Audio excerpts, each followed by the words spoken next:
Praise lord. దేవునికి స్తోత్రం కలుగును గాక. ఈ రెండవ శనివారం సెలవు దినాన సండే స్కూల్ పిల్లలతో ఈ విధంగా ఈ VBS ప్రోగ్రాం జరగటం దేవునికి మహిమకరం, బిడ్డలకు దీవెనకరంగా జరిగింది.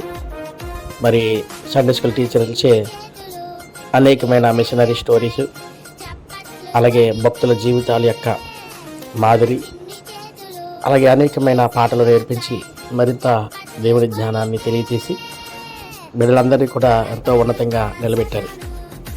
ప్రతి నెలలో రెండవ శనివారం ఈ ప్రోగ్రాం జరుగుతూ ఉంటుందని తెలియజేస్తున్నాం. మీ అందరి ప్రార్థనలో బిడ్డల విషయంలో, ఇటువంటి కార్యక్రమం విషయంలో మీరు ప్రార్థన చేయండి. అందరికీ వందనాలు. God bless you all.